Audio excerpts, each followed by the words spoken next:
Okay, go ahead. Sorry. Thanks very much. I'd like to call to order the regularly scheduled meeting of the Keel Island Planning Commission of October 7th. Could you call the roll, Petra? Peterson, Here. Mr. Dowdy, Here. Mr. Kelly, Here. Mr. Iwan, Here. Mr. Moffett, Here. Ms. Messerman, Here. Mr. Stinson. Here. Thank you very much. The first item on our agenda is the approval of the minutes from our meeting of June 3rd, 2020. Could I have a motion to accept? So moved. And a second? Second. Thank you, Bill, for seconding. I gave Petra a minor change, making a verb past tense rather than present tense, but that was the extent of it. Anyone else have any comments or changes to make? No comments. Comments. Okay, great. Well then, hearing none, all those in favor of the minutes say aye. Aye. Opposed? Thank you for approving the minutes. We have no old business. New business, we have a subdivision preliminary plat out at Ocean Park, Phase 8A. John, if you want to walk us through it. Good thing. Give me 1 second here. I'm going to share my screen.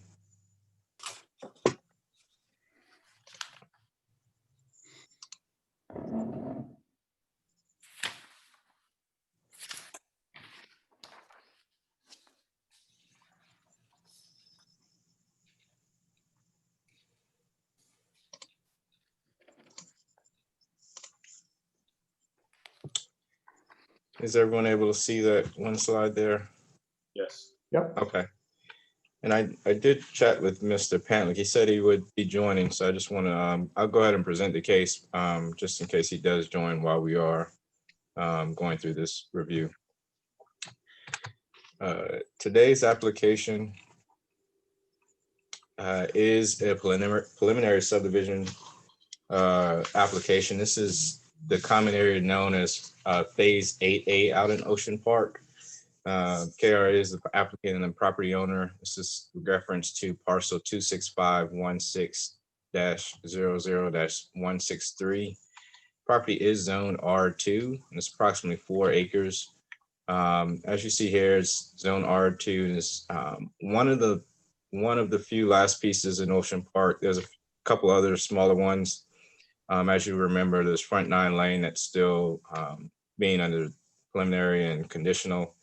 But this is one of the sort of remaining tracks of Ocean Park. The applicant is proposing 11 lots. And we find it to meet the standards of the subdivision regulations. The only thing that I want to call out to your attention that is the community association has been brought to their that they would be conveyed an area of this particular plat or property. And that's one question I may have not included in your materials is whether or not when that timeline happens. I know that that was supposed to be an agenda item of their October 5th meeting. I just haven't been able to get an update of whether that was approved or not from the community association, as that was earlier this week. The average lot sizes are about quarter of an acre. And so if there are no questions, or if there are questions, I can try to entertain those. One of the things that Mr. Peterson did point out was that with the area being conveyed to Kika, the access point for those lots would essentially cross over that area. And so we may want to include an easement there once these are finalized to ensure that there is no inconsistencies if one of these lots are sold in regards to access to these lots. Thanks, John. I guess I would entertain a motion to approve this preliminary plat. If I could have a motion. I'll move to approve the plat. Thank you. In a second. Second. Thank you. Any comments or concerns with this application? I'm just curious what the purpose of Kika's easement would be. I believe to hold the land is undeveloped. Ray, I see you're there. Yes, Could you, it's to be part of the park area, isn't it? well, it's our intention that that sliver of land would be conveyed to Kika, who already owns the adjacent right-of-way, so that it would just really be an expansion of the road right-of-way. And each of those lots, of course, then they wouldn't necessarily need to abut an easement. They'd be abutting the Kika-owned right-of-way. Okay. So that's how you would handle the driveway issue. You consider it all to be right of way. Correct. Okay, thank you. Yep. Any other questions for Ray? John, could you set the lots that are now being platted on the next page, which was I guess, the original outline that they presented for development?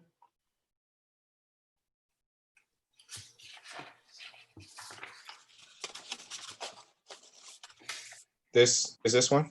That's what you're, One, yeah. you had a question on that one? Looking in here. In the 163 area, Okay, what was your question? I'm sorry. the lots that are now being platted, where do they fit? Where do they fall? So I'm gonna try to annotate this here. They would fall in this area here. That's probably a better. I don't know if you can see that red mark being circled here, but that's essentially what we're referencing. This long further to the south of High Dunes. Okay. So that basically fills that area. The ones in the back have already been done. Is that what you're saying? When you say the back, you referencing North- at the end north of of Helena? The north part, yeah, North. or west part. Yeah, so this area that's to the north of Helena Court, those have been platted already. Okay, The only area that still remains is that in that central area. Let's see if I can kind of show you this, what I'm referencing here. This area is a part of the 8A. And I'm not sure if that's gonna be still retained as parkland or be future subdivided, but that's the only area that as far as part of the 8A could potentially be subdivided. and that's the part that you're showing on the other side of High Dunes Lane, Correct. on the other page. Okay, fair enough. Any other questions or comments? Then I guess I'll call the question. All those in favor of issuing a preliminary plat approval, please say aye. Aye. Aye. Opposed? Thank you for approving that. The second item of new business is a presentation on our 5-year comprehensive plan review in the subcommittee. And I believe John's going to lead this. Yes. What I want to share is on this, give me a moment, I'm gonna try to share screen again. This won't be a long presentation because the subcommittee we really have not officially met. Just based on a few nuances that I'll share today with you. So I want to just preface this by just sharing just a few background details on the comprehensive plan, just to orient those who are maybe listening in. The comprehensive plan is our roadmap. It's our guide to what Kiowa vision is to be. It's mandated by state law. And our community vision that's outlined within the town is, quote, "The town of Kiowa Island is a residential community incorporating a world-class resort and a unique, vibrant shopping village within a natural maritime setting that is being preserved and enhanced for current and future generations."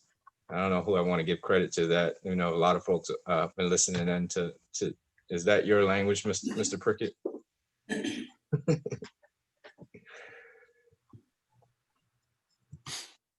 You're muted. John, I think that goes back in I think- part to the original, modified by the update the first time around. The first time on? Okay.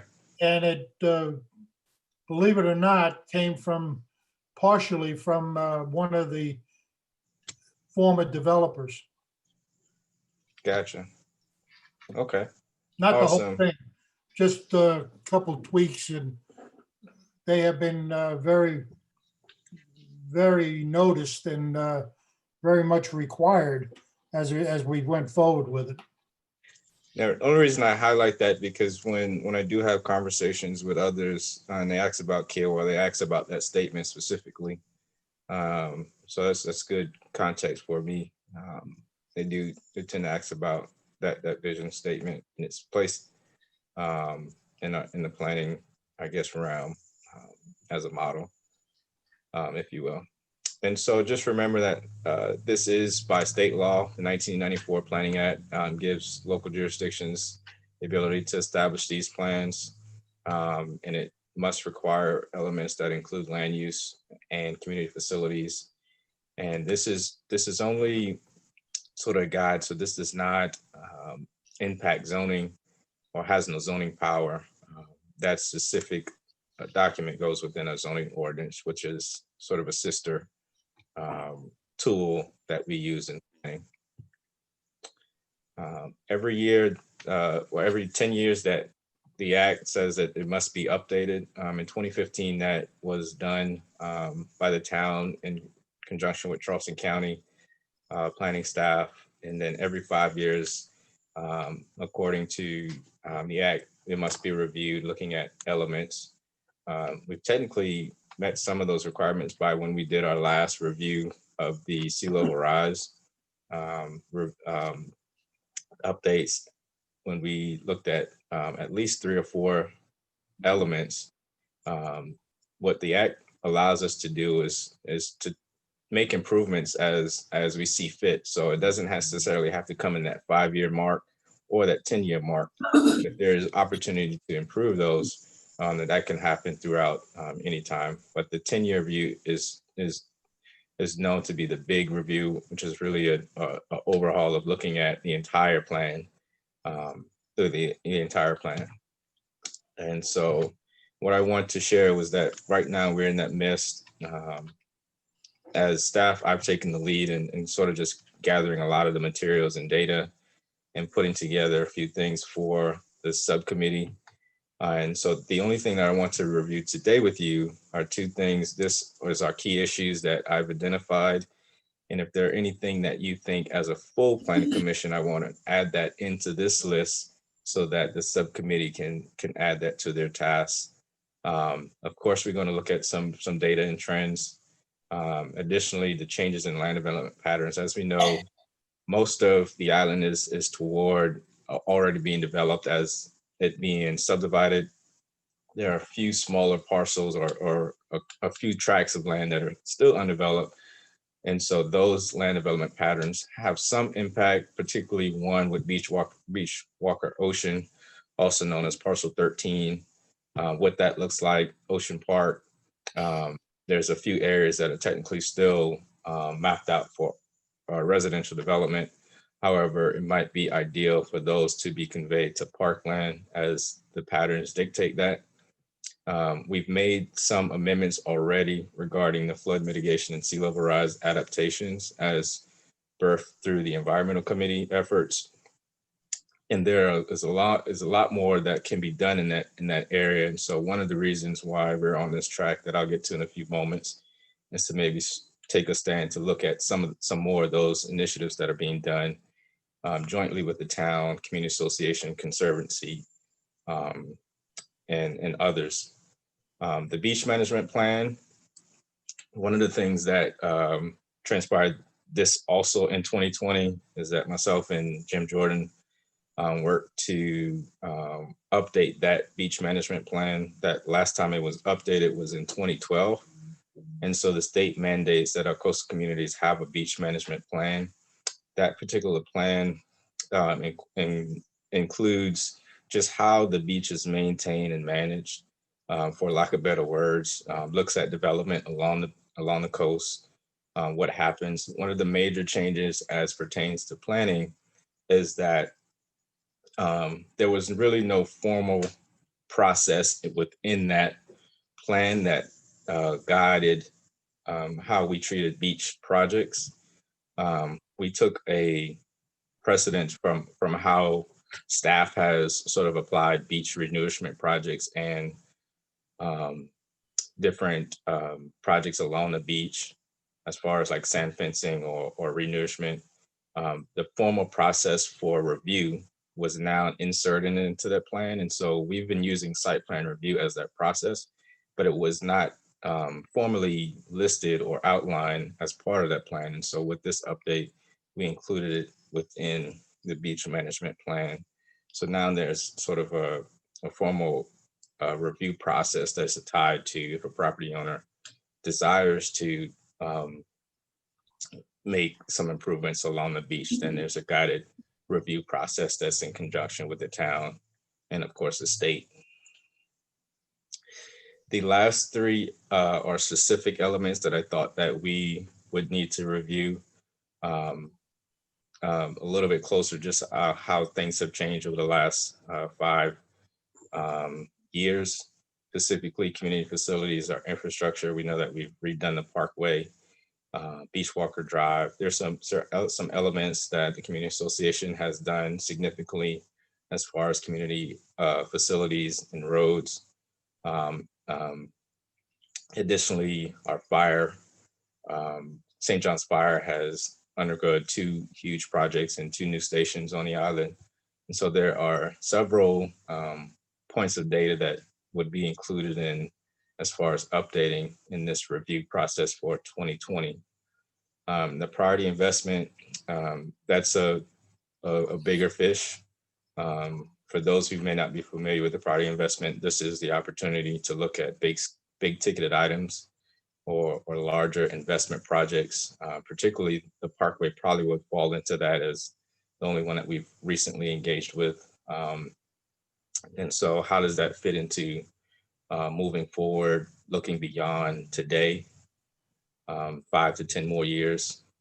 And then finally, land use. I mentioned this kind of already, what Ocean Park looks like, and defining if we need to adopt any new or define more clearly what future land use categories that would marry those out in Ocean Park or other areas, specifically like Parcel 13 or Beach Walker Ocean.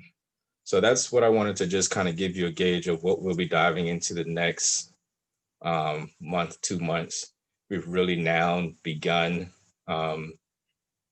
or I've begun. I'm still trying to get my committee on the same page as far as the schedule. It's kind of difficult to do that. And COVID has impacted how the internal reach to other organizations has impacted this process. One of the things that I did have a conversation with Mayor Weaver is that since this is towards the end of the year, having an impact on the timetable of this would be probably positive to include parts of the new council in the approval process of the comprehensive plan. And so that's one of the reasons this timetable has kind of shifted for us. And so we'll still continue to work through the next couple of months to make these amendments, but do anticipate for the new council, once they're in place in December and January or thereafter, to be able to make a sort of a thumbprint on this particular plan. Could I pause right there and then ask if anyone has any questions or thoughts about what I've shared so far? It sounds good, John. Just some additional input from me. when Dan Prickett and I wrote the last 10-year plan, we learned a lot by going out and interviewing the stakeholders. We sat down with the president of the real estate company. We sat down with Kika, the manager at the Andale Inn. We met with some executives from the owners of Fresh Fields. We sat with Roger Warren. We sat with the mayor. And we basically had only 3 to 5 questions. We asked them, what trends do you see? What plans do you have for the next 10 years? Anything you're planning on that would be of interest to the comprehensive plan? And all in all, I think that was very insightful, and we did learn a lot. So it's just something you may want to consider as we're updating the plan. Definitely noted. I would second that, John. I think that was critical. The first time we did it, and when Dan and Bill did it, it was vital to get that information in the plan. One of the things that you can add to your list, it's already done in part with the amendment we already made for sea level rise, but someplace we've got to get a focus on the marsh management plan. We've got the beach management plan. We've got to get the marsh management plan going and get it completed and get it in there and have a lot of the same features and requirements that the beach management plan has. Secondly, I think based on the recent real estate study that was received by the town, we've got to go into the housing section again to take a look at what that implication or what that study implies with respect to housing. The key there, I think, if any of the recommendations are adopted by the town and the town council going forward, they've got to be consistent with the overall vision. And there's clearly a couple of items in there that are not. And I'll cite specifically the one where they recommend increased investment and development of housing that are essentially shared ownership types like Timbers and others around the island, which is, in my judgment anyway, inconsistent with the vision. So those things I think we need to discuss and at least consider if changes are required. I appreciate those notes. I know that there's been a lot of conversation regarding a housing study that was done, and that hasn't sort of just paused there.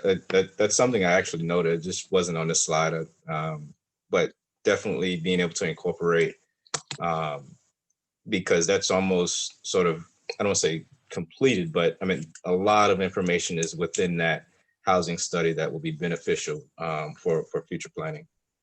Agreed. Yeah, and to Andy's point, I'm not sure, they make a lot of, they give us a lot of information and they give us some directions and so on, but it doesn't necessarily mean, as Andy points out, it's a direction we want to undertake in all cases, but they've suggested some things. So Andy's point is well taken. Great. Any other comments for John or the committee? Excellent. Thanks, John, for that. A lot of work to be done. Let's see. The next item on the agenda is correspondence and staff comments. Anything of that nature? Yes, sir. Give me 1 second. I'm gonna shift to one other notes I have. I'm not sure how many folks were able to tune into council meeting on yesterday, and I won't steal your thunder, Mr. Prickett, if you have notes to outline, but I just want to capture a few things. One is the Parkway project, as you know, that's still being finalized as far as phase 1. We anticipate probably phase 2 begin soon as regarding the landscaping. Staff has, the second update, we've re-engaged with East West Partners. That's the design team, development team for parcel 13, a multifamily that's adjacent, that will go adjacent to Timbers. If you recall that they made some development agreement amendments back almost, I feel like it was a year ago. I've lost a sense of time, honestly, through some of this. But we've re-engaged, and so we're back to starting our monthly meetings with that team as they begin to start to prepare to submit official documents as far as construction. And so we probably will anticipate them to submit construction documents for building review sometime in early first quarter of 21. The other note is, I'm not sure if you drove out to Ocean Park recently or Ocean Course recently. Those cottages are well underway. They're coming along really quickly, from my understanding that they will meet the anticipated timeline for those. And so that's the only project as far as the resort is concerned. I have had some conversations with the resort on Night Herring Park, but that's still been a pause. Hotel has been a pause. As that information reels in, I'll update you accordingly. We've had a few subdivision plats that have come in, just central lot combinations or parcel line adjustments, that kind of thing.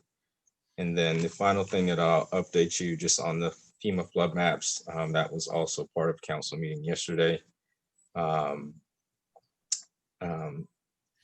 January 29th will be the new date as the new flood maps will be adopted. If you've been in the news or just listening in, there have been just a lot of discussion around these maps. But those will go into effect beginning January 29th and 21. And so the town did Bruce,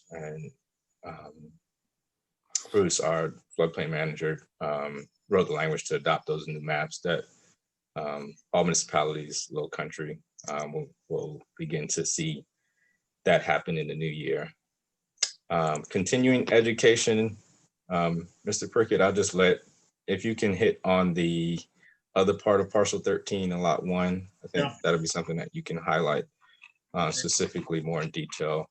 I sent out another reminder of some continuing ed opportunities. I think most of you have completed. I got to read back with Petra to make sure I look at my list. I won't call you out by names who has not completed their hours. But October 15th through the 16th, the South Carolina American Planning Association, their fall conference is being held online. This is an opportunity to gain up to 11 continuing ed credits.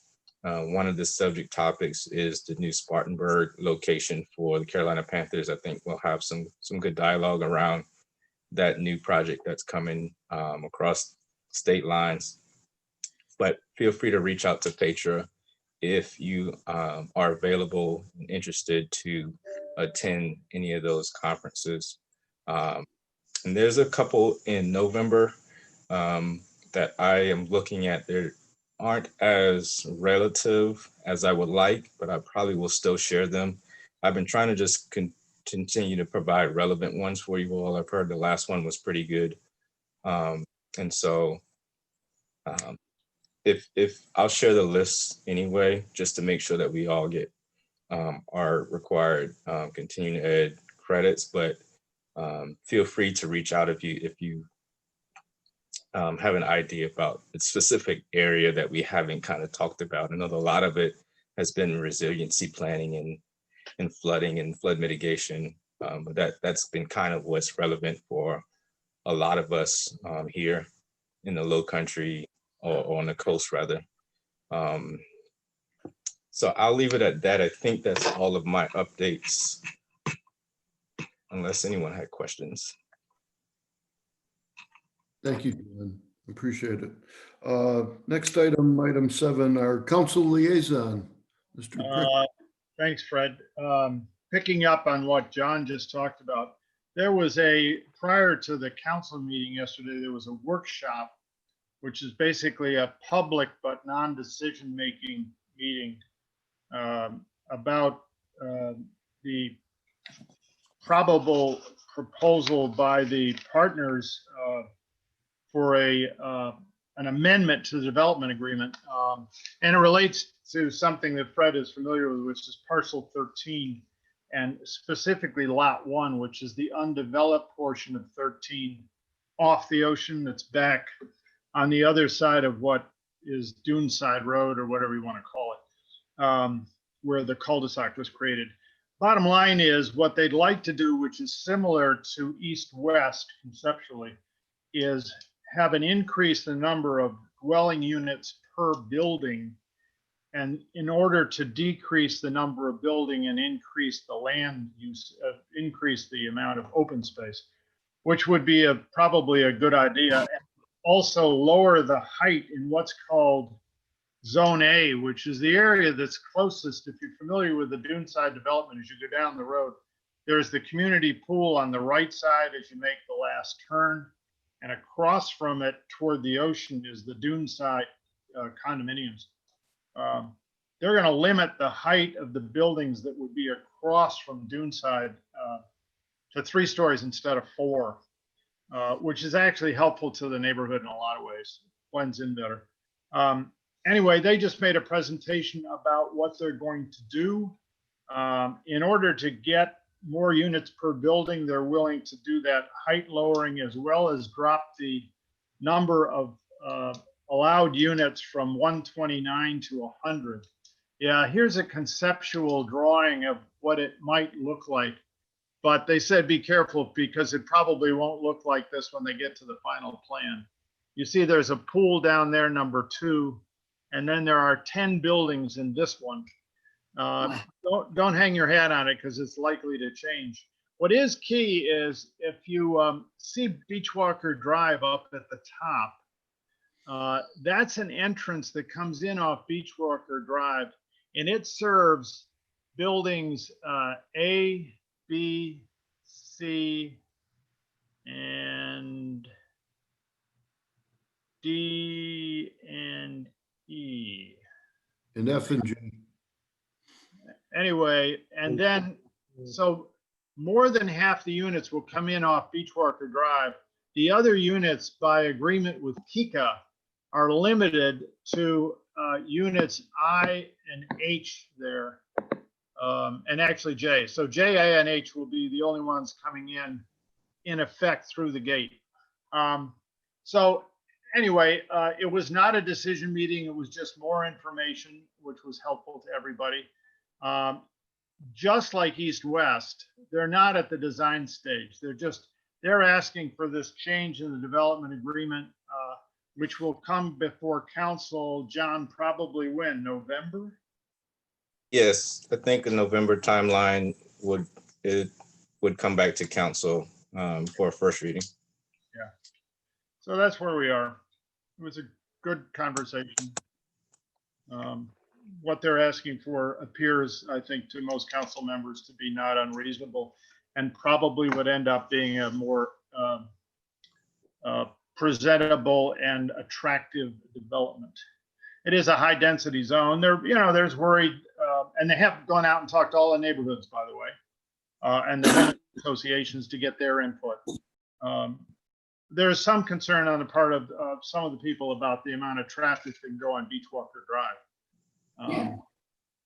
But by right now they can put more traffic on Beachwalker, so they will. We're watching carefully, as John knows, whether or not we should make improvements to the intersection and improvements to the bike trail and some other things that would help ease the residents in the area's concern over time. Anyway, that'll come back to all of you. And Fred, I think you're being briefed by the partners as well on this. I had a meeting with John Taylor about it, Okay, but that's the extent. okay. John, you want to add to that? No, I think that was a summary. That was good. Before we move on, I had 2 other things I think that could be mentioned in this update while we are at it, but that was all, Mr. Prickett. Mr. Peterson, just 2 other things to note. Just from the last time we met, you all may have heard about the adjacent parcel that was planned for mini golf. I just wanted to just probably give you all some updates on where that stands. Last month, they presented at the Charleston County Planning Commission meeting for a workshop to introduce that project. There was quite a bit of opposition that spoke for that particular project at the workshop. At this time, we haven't heard whether or not they're formally submitted to the county, that application. So it's just kind of a wait and see at this time. So I just wanted to just give you that note in case you did hear about that. What was being proposed was a plan development for use for mini golf adjacent to Town Hall. The other two things are these.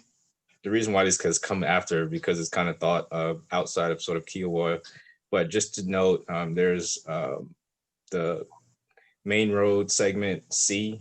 I'm not sure if you've seen that in the media recently, but those public comments will be opening soon. I think it's October 12th that those will open.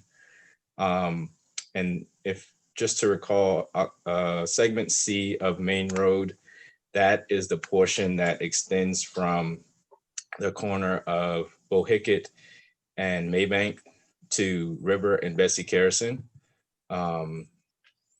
That's the portion that is now being reviewed and entertaining public comment. A year ago, or last spring, I think, comments for section A, which extends from Bees Ferry and Main Road to the corner of River and Main Road, coming across Limehouse Bridge. That section had public comment at the high school, if you recall.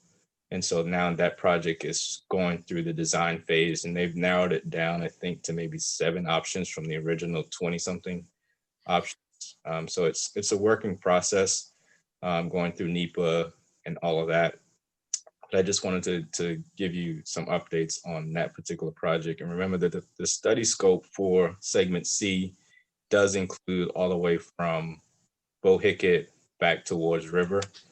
And so maybe I'll just include that link for you to see some information on that where you can read on your own. Are they still having a public information meeting virtually on the 12th? Give me 1 second, I can pull that up. I don't want to give you a wrong date. It was at least you notice we got, or I got, was October 12th at 5 a.m. I don't know why it's 5 a.m. I think it's because all of it will be virtually submitted, so you can submit your comments virtually. So I think that's where that reference of 5 a.m. The website will be open at that time. But I think the 12th is the correct date. And I think it would run to November 12th, if I'm not mistaken. Okay, so all right. The website at 5 a.m. will have the proposals for the various alternatives. And then November 20th, there'll be a meeting. Yeah, let me 12th? just send that information to you so that you'll have it. I don't want to misspeak right now. Okay. But that is one, obviously of great interest to us. One of the comments at the Section A discussion was that they still have as one of the 7 or whatever number alternatives they have is the Greenway or the Cross Island Parkway, whatever you want to call it. Yeah, so the Greenway or Cross Island Parkway, that has been in discussion for some time, as you all may be aware.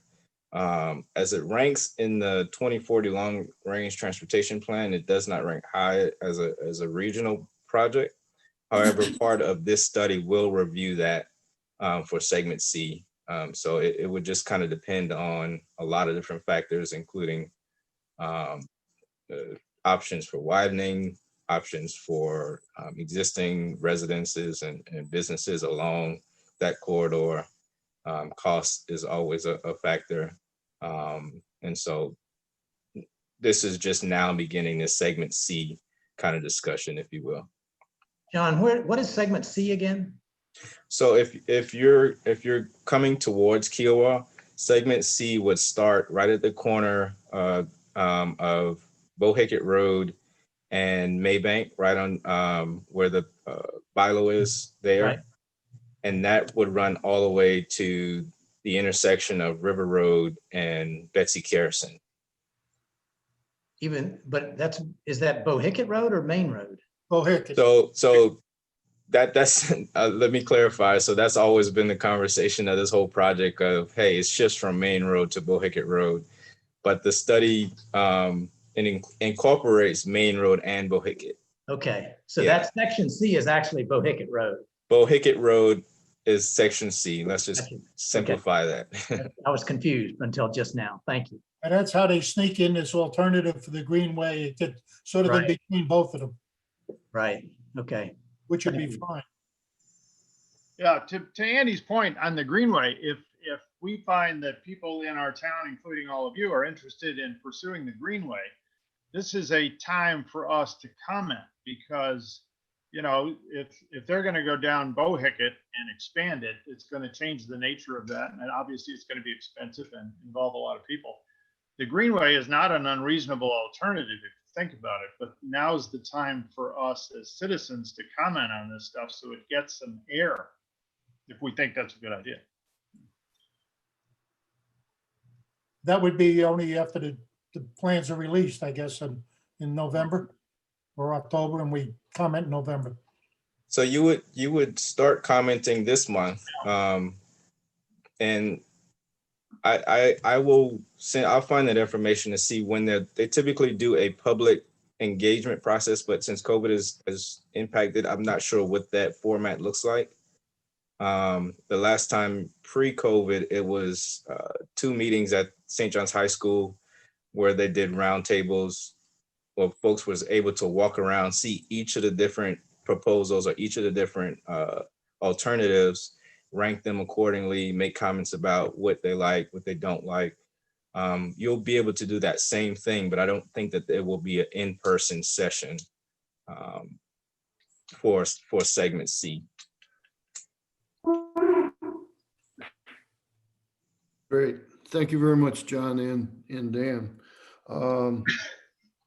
I guess we can't have any public comments. If we receive any, we'll send them along. Commissioner comments, Mr. Dowdy, No comments. Ms. Messerman. No comments? Thank you for being here, Gail. Britt, No comment. how about you, Andy? I have no comments, but I do have questions. Back to Dan's and John's, having listened to the workshop yesterday, is there any way you can get us a copy of that conceptual drawing that they have out? It was not visible at all on the website because of the lighting. So we couldn't see what Ray was talking, or Mark was talking about. Having seen it, is this the original east-west property purchase, or is this the part that was added by the most recent purchase where they are now going to build the pool for the beach club or for the Kiowa Island Club? So what I'm gonna do is I'll share just this one clip that I did that kind of maybe gives you a better reference of that. So East West originally, the large 10 building development that's Yeah. adjacent to Timbers, that's this tract, which we've identified as Lot 2. Lot 3 is the existing Timbers. Lot 1 is the northern of Southern Pines, this area.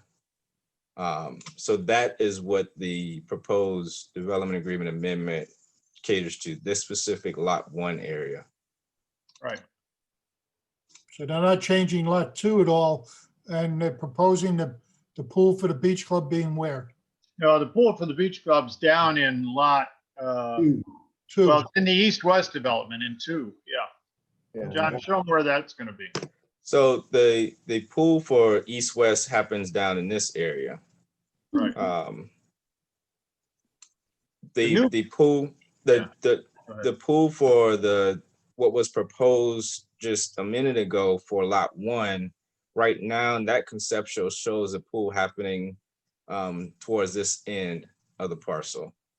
And the pool they had down in 2 would be gone? No, No, so the pool would remain in two. That would be the actual club pool down in two. And we have Ray on. I don't know if you wanted to actually comment to any of this, Ray, that would clarify that more.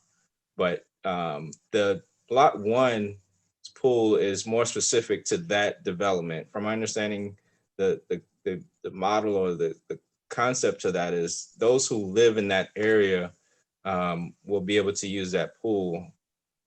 It's more of a family-oriented pool opposed to the club pool down towards the beach end. So who would be using the pool in lot 2? Just the club? Those would be eligible for club members or residents of East-West multifamily development there. Okay, so one of the lot plans we saw for section 2 included a pool. That's the one that's gonna go up, basically become now part of lot 1. Andy, actually, there's going to be 2 pools, a pool in each lot. The Okay, beach club pool will be oceanfront. so we'll The one stay. for the partners development is envisioned being up at the upper west end. Okay, If 2 I can pools offer, as opposed to 3 pools. right. There's One that two. was proposed, there's only gonna be 2 left. Well, Timbers has one, so there's Oh, 3. yeah, it needs 2, but it's all east-west in both lots 2 and 1. No, east-west is forbidden. not in lot one. That's the partners development. Here you go. So this is what's the conceptual again for lot two. That's the 5 indicates that the club pool as reference. So that would remain, but what's being proposed is a new pool at number 2 for lot 1. Okay, So there would be 2 pools as Mr. Peterson indicated, but as far as a use standpoint, lot 5 would be eligible, and I don't want to speak directly for the developer in this, but from my understanding, 5, this pool would be eligible for members who live in this development or this community and members of the club, Key Island Club. And this particular pool would be eligible for members who live in this community. okay. So this is a developer's property. What was the announcement a while back, a couple months ago, that there were 2 large parcels sold on the beachfront in this area? Yeah. Can you say that again? I thought there was an announcement that East West Partners bought an additional property on the beachfront. I think that was their closing. So we've heard, the Kiowa community have heard about this project, but I think they officially closed on that announcement is what I think you're referencing. That clears it up. Okay. All right. Now the next question, the last question is, what tentatively, and Ray can probably answer this, what kind of units are they going to put in that those 10 buildings? Condos? Yeah, these are multifamily, 2-3 bedroom, I believe, majority of them, single ownership. So this wouldn't be the fractional ownership. It will not. Will not. Okay. That's my point. Thank you. Thanks, Andy. John Moffett, any questions or comments? The only comment is, as you all probably know, I'm a candidate for one of the 4-year terms on council. So I was going to ask you guys to support me, but as it's uncontested, I'm thinking my wife will vote for me. So I guess then, if we have a meeting in November and December, that'll be it for me. I had talked to Fred some time ago before I submitted the paperwork to let him know that that was my plan. So I've enjoyed this last couple of years. But the town council is something that I've wanted to do for quite some time. So we'll see if that's a good decision or not. I'm sure you'll be a good addition to the council, John. Mr. Iwan, any comments? First, I just wanted to comment on John Taylor's point about the education. I thought that series on the flooding and all that, I thought was one of the better ones that we've been exposed to. And in fact, the last one made a point about the difference between tactical and strategic. The tactical extending life as long as possible versus strategic, which is what's going to happen in 70 years. So I thought that was really good, John. And if you continue to find those kind of nuggets, we'd appreciate it. The second one's just an observation. From South Cedar, my house, to the first gate is 5 miles. There are 6 speed changes in that 5-mile stretch. We're going from 20 miles an hour to 35 to 25. That's all. KICA did mention that at their last meeting, Larry, and what they're thinking about, quote unquote, is that they're going to stabilize and make one speed limit consistent throughout the island. Makes sense. Make it all 30 miles an hour. Well, Right. God forbid they should make it 30. I think they're thinking lower. Yeah. God. Those people at Ocean Park, it's gonna take them a day and a half to get to the front gate. Dan, I know Kika is the one who sets the speed limit, but Yeah. does the town have any influence on that? No. Not inside the gate, only outside the gate, Larry. So write to your friendly Kika board members. Obviously, it's become an issue with me because on Sunday I was stopped from going 35 and 25. That's not good. And you were stopped by a sheriff that's paid for by the town of Kiowa, but invited in. Well, I asked him about it. I said, do you realize that there are 6 speed changes? He said, I know. I said, all we do is enforce it. We don't make the laws. And Larry, do you know where the information came from? No. Came from the Kika quote unquote compliance group that feeds your license plate or your car to the sheriffs.